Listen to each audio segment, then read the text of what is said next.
Gujarati cooking ચેનલમાં આપનું સ્વાગત છે। અહીંયા આજે આપણે એકદમ દેશી ઘીનો સરસ મજાનો ઘઉંનો શીરો બનાવીશું। જો કે એની રેસીપી જુઓ। અહીંયા મેં થોડું 100 ગ્રામ જેટલું ઘી લીધું છે, પછી 1 વાટકી આટલું માપ લેવાનું છે। એ ભરડું છે, એને જાડો લોટ પણ કહેવાય। અને આ 1 વાટકી બરાબર ગોળ સમારીને મૂક્યું છે, અને 1 ગ્લાસ પાણી। તો એ રીતે આપણે હવે શીરો બનાવવાનું ચાલુ કરીશું। તો ગેસ જે પણ કંઈ ઇન્ક્લુડ કરવાનું છે એમાં ગેસને ધીમો રાખીને આપણે ધીમે ધીમે ઇન્ક્લુડ કરીશું, અને શાંતિથી સરસ મજાનો શીરો બનાવીશું। તો ત્યાં સુધી તમે પણ વિડીયોને સબસ્ક્રાઈબ અને કોમેન્ટ કરજો કે શીરાની રેસીપી તમને કેવી લાગે છે। ઓકે, તો અહીંયા ઘી ગરમ કરવા આપણે મૂકી દીધું છે।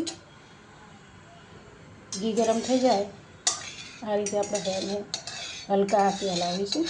ઘીને એટલું બધું પણ ગરમ નથી કરવાનું, બસ ઘી ઓગળી જાય એટલે આપણે શાંતિથી એમાં એ 1 વાટકી જે ભરડું રીધું છે એ આપણે એડ કરીશું। હવે કદાચ વાટકીનું માપ ના હોય ને તમે એમાંય માપ લેવા માગતા હોય તો થોડું ઘી આગું પાછું હોય, વધારે ઓછું હોય અથવા ભરડું વધારે ઓછું હોય તો તમે એની અંદર ઉમેરી શકો છો। તો આ રીતે આપણે એને બરાબર મિક્સ કરી લઈશું, અને ગેસની ફ્લેમ જરા ધીમી રાખીશું। આ રીતે ગેસની ફ્લેમ ધીમી રાખી અને આપણે હલકા હાથે આવી રીતે મિક્સ કરી અને બરાબર એને સરસ હલાવતા રહીશું। જેટલું ધીમા આપણે સ્લો રાખી અને આપણે એને શેકીશું તો એનો ટેસ્ટ વધારે સારો આવશે અને સરસ મજાનું શેકાઈ પણ જશે। તો મિત્રો, મને કોમેન્ટ કરીને જરૂરથી બતાવજો કે શીરાની રીત તમને કેવી લાગે છે। આ એકદમ દેશી શીરો જે ગામડામાં પહેલાંના જમાનામાં આપણા દાદીને બધા ખાતા ને એ ટાઈપનો શીરો છે। તો હું પણ મારી દાદી જોડેથી શીખી છું। તો અહીંયા આપણે આ રીતે શેકતા જવાનું છે, શેકાઈ જશે એટલે એની સ્મેલ આવશે। આ રીતે શેકતા જવાનું છે। આ એકદમ પૌષ્ટિક શીરો બને છે, આમાં કંઈ પણ ડ્રાયફ્રૂટ કે બીજું કોઈ ઇન્ક્લુડ કરવાનું નથી। એકદમ દેશી ઘરથી શીરો બનાવીએ છીએ। આવો સરસ મજાનો શેકાઈ જાય એટલે એની અંદર પછી આપણે પાણી રેડવાનું છે, અને હું તમને એક સિક્રેટ બતાવીશ કે એવો શીરો કેવી રીતે બનાય છે। તો મારો વિડીયો વોચ કરજો, સબસ્ક્રાઈબ કરજો, કોમેન્ટ કરજો। તો આ જુઓ કે શેકાઈ ગયું છે, બહુ બ્રાઉન કરવાનું નથી। હવે આમાં આપણે શાંતિથી ગેસની ફ્લેમ ધીમી કરી અને એમાં પાણી ઇન્ક્લુડ કરીશું।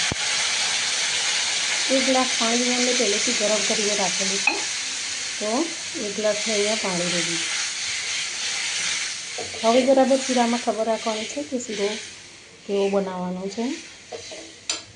હવે ખાસ ધ્યાન રાખવાનું છે શીરામાં કે આ રીતનું થિકનેસ થઈ જાય। તમે જોઈ રહ્યા છો કેવી રીતની થિકનેસ થઈ જાય છે। આ રીતની થિકનેસ થાય ને પછી જ એની અંદર આપણે ગોળ એડ કરીશું। ગોળ પણ મેં અહીંયા દેશી લીધેલો છે।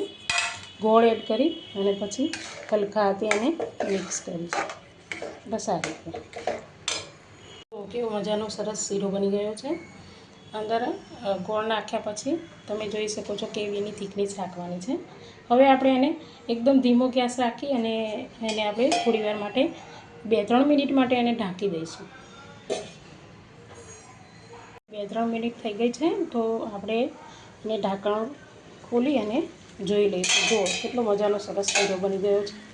તમે જોઈ શકો છો કે બધું ઘી ફૂટી અને આ રીતે બહાર આવી રહ્યું છે। જુઓ એની સ્મેલ પણ સરસ આવે છે। આ રીતે શીરો થાય, ઘી ફૂટવા લાગે એટલે એને આપણે બની ગયો સમજવાનો। તો શીરો કેવો લાગ્યો કોમેન્ટ કરીને જરૂર બતાવજો અને સબસ્ક્રાઈબ કરજો। આ શીરો છે ને ગરમ ગરમ ખાવાનો, ઠંડો શીરો નહીં ખાવાનો, તો એનું વધારે બેનિફિટ મળશે। જો આ રીતે ગરમ ગરમ શીરો ખાવાથી આપણે શું છે કે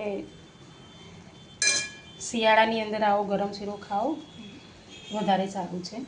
તો આપ જોઈ શકો છો આ પ્રકારનો શીરો નાના બાળકોને મોટા લોકોને પણ ખવડાવવો સારો છે ને આપણી માટે પણ સારો છે। આવો શીરો તમે ચોક્કસ બનાવજો અને કે તમારે કેવો બને એ મને કોમેન્ટ કરીને જણાવજો.